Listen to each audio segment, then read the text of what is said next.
este tema de las listas, que aclara que se deslindan más bien los consejeros de este tema de los errores y las inconsistencias. ¿Cree que sea una dinámica para que le echen la culpa finalmente al INE de esta elección? Diría dos cosas. La primera, esto confirma que la elección no solo es una trampa, un atraco, una estafa, como lo es, sino que además es un absoluto cochinero. Porque mandar listas de nombres para elegirlos como jueces, magistrados, sin siquiera poder identificar su CURP, su teléfono, su correo electrónico, pues da cuenta del nivel del desorden y del cochinero que estos señores han hecho. Lo que ya no está en duda es que es una trampa y una farsa, porque manipularon todo el proceso a través de los comités de evaluación, escogieron gente incondicional de Morena y por lo tanto el objetivo final es que Morena controle total y absolutamente el Poder Judicial. Eso es un hecho. Ahora, lo segundo y lo que parece muy preocupante es que aunque está hoy en el terreno de la especulación, me parece que es altamente probable. Y es que Morena está trabajando también el desprestigio del INE. A Morena le conviene que al final parezca que quien tuvo la culpa de todo este cochinero fue el INE, para en última instancia deshacerse del propio Instituto Nacional Electoral. No olviden ustedes que López Obrador en su momento presentó una iniciativa, el famoso Plan C, que establecía la desaparición del INE. Eso está todavía ahí en los archivos de Morena y no nos extrañaría que parte de la estrategia, la carambola de dos bandas, sea no solo apropiarse del Poder Judicial, lo cual es un hecho, sino además dejar al INE tocado, completamente desprestigiado, para después volver a presentar la iniciativa que desaparece al INE y, como es el deseo de cualquier régimen autoritario, pues que las elecciones se controlen desde el gobierno federal y no desde un organismo autónomo. ¿Usted ve ese propósito en este desaseo de las listas, de incluir nombres que ya habían declinado, de dobletear cargos con el mismo nombre? Lo que veo es esa posibilidad, que ellos quieran matar dos pájaros de un tiro. Es decir, por un lado, se adueñan, se apropian del Poder Judicial, de eso ya no hay duda, pero por el otro lado dejan al INE completamente tocado, debilitado, desprestigiado, y vuelven a presentar la iniciativa que ya habían presentado. Esto no es especulación, esa iniciativa existe, ya se presentó, implica la desaparición del INE, y claro, sería gravísimo y de plano ya la consolidación del régimen autoritario el que las elecciones se organizaran desde el gobierno federal. ¿Sería la estocada final para el INE? Sería la estocada final para la democracia, el que desapareciera el INE. Nosotros vamos a dar la batalla hasta el último día para evitar que esto suceda, pero lamentablemente no podemos descartar que sea un propósito secundario de esta reforma. Senador, ayer Estados Unidos dijo que no le interesa la intervención militar en México, pero sí operaciones encubiertas para combatir a los cárteles.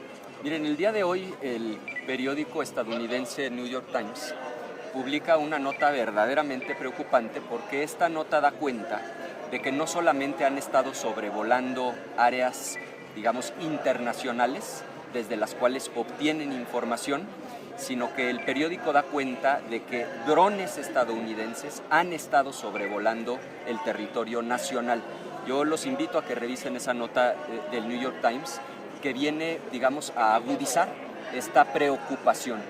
Nosotros el día de hoy, un poco más tarde, vamos a hacer un planteamiento formal a la Cámara de Senadores para involucrarnos de lleno, porque creemos que el asunto, tanto desde la perspectiva comercial, desde la perspectiva de seguridad y desde la perspectiva migratoria, se está poniendo cada vez más complicado y crítico en la relación con los Estados Unidos.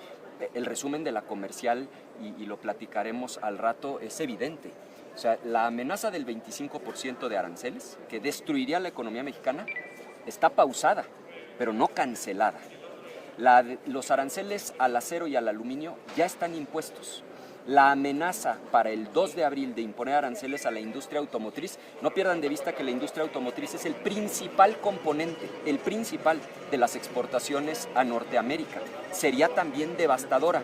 Y ya además Trump acaba de amenazar con reciprocar el IVA.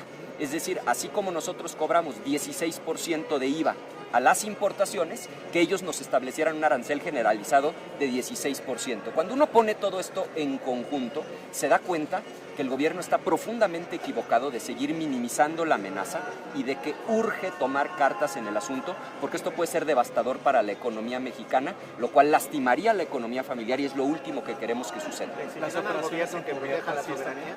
Perdón, ¿me repiten? ¿Al gobierno que proteja la soberanía? Es que lo que el gobierno necesita es una estrategia integral, porque estamos siendo atacados a tres frentes. Por un lado, las deportaciones de nuestras paisanas y paisanos, lo cual lastima los derechos humanos, pero también afecta vía las remesas el ingreso de las familias aquí en México. Segundo frente, la seguridad. Sabemos que los aviones estadounidenses están sobrevolando y ahora el New York Times da cuenta de que son drones sobrevolando territorio nacional.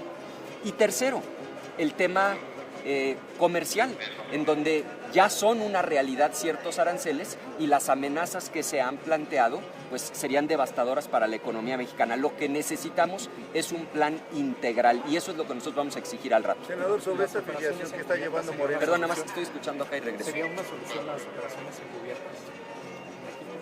Por parte de ellos, de ninguna manera. Nosotros seguimos insistiendo en que cuando una relación es asimétrica, es decir, cuando una parte tiene más poder que la otra, el que las reglas estén claras le conviene a la parte que tiene menos poder. A México le conviene que en materia comercial haya un tratado y a México le conviene que en materia de seguridad haya un tratado, precisamente para que la otra parte no actúe de manera unilateral, para que las acciones sean concertadas. Ahora, lo que sí necesita el gobierno mexicano es mostrar voluntad de combatir al crimen organizado, mostrar ya la voluntad de dejar atrás la estrategia de abrazos no balazos, rechazar la complicidad con el crimen organizado, porque también hay que entender que parte de esta crisis es autogenerada, en la medida en la que el gobierno mexicano no ha querido combatir de manera frontal al crimen organizado. Eso se tiene que hacer, pero sería mejor hacerlo en un marco de colaboración, de coordinación y no, por supuesto, con acciones unilaterales que violen la soberanía mexicana. Eso no serviría, no resuelve el problema. Oye, preguntaba, senador, sobre el asunto de la afiliación de Morena. ¿Ya pasó su sede Morena para acá, para el Senado? Es una absoluta falta de respeto por partida doble. Por un lado, porque esta es la sede de un poder de la República que por definición es plural. Aquí lo que hacemos es debatir y hacer las leyes. Y es una falta de respeto el que lo utilicen como una oficina alterna de un partido político para venir a credencializar personas. Pero segundo, es una muestra de la absoluta insensibilidad de Morena, porque el país está cayendo a pedazos, hombre. Vean nada más cómo está la seguridad. Ayer los médicos bloqueando porque no hay medicinas, porque no hay gasas. Ayer mismo los transportistas bloqueando porque las carreteras del país están hechas pedazos. Y en lugar de que Morena se concentre en resolver los problemas del país, están muy ocupados en repartir credenciales, en tomarse fotos y en hacer trabajo partidista electoral. Creo que esta soberbia no les ayuda y no se dan cuenta de que lo que la gente espera son resultados y soluciones y no que anden jugando a la vida partidista en la sede del Senado de la República. Oye, regresando al tema del espionaje, hoy la doctora Sharon Pardo contesta en 3 segundos este tema, dice que es parte de una campañita, así define a esta publicación de CNN y también de Washington Post.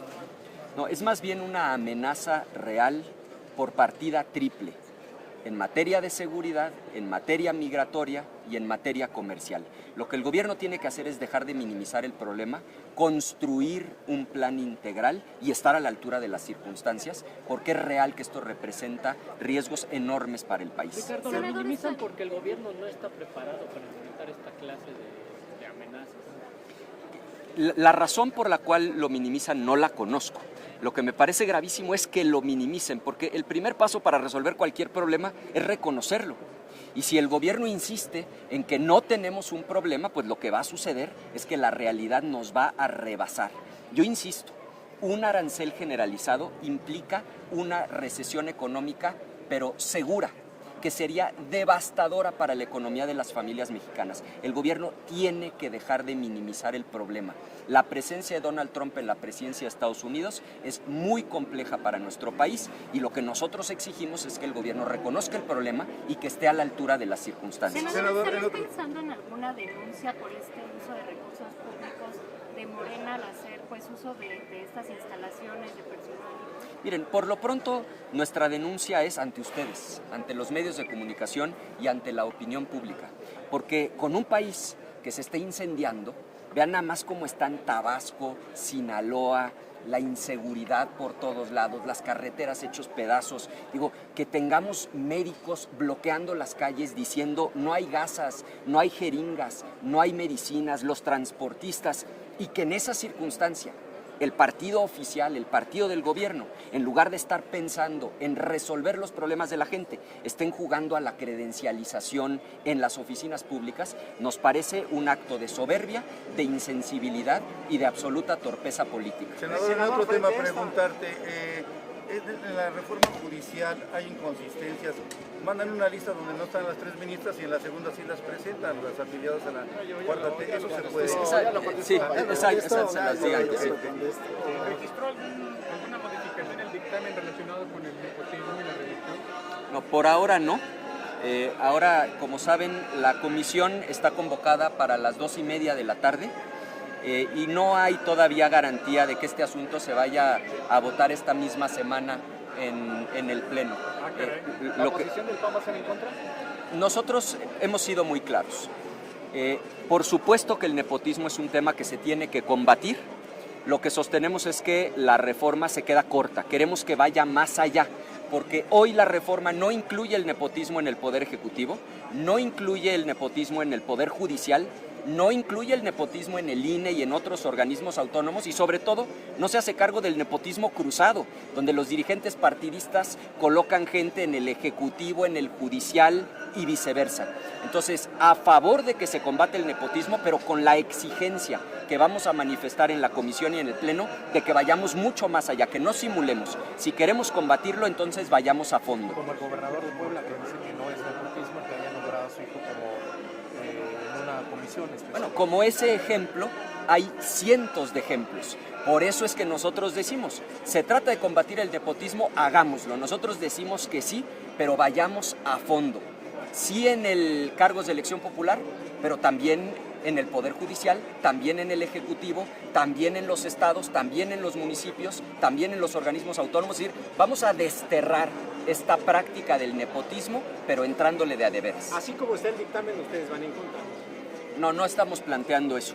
Lo que estamos planteando es que vamos a dar la batalla porque se amplíe y que vayamos mucho más a fondo. Gracias, senador. Gracias.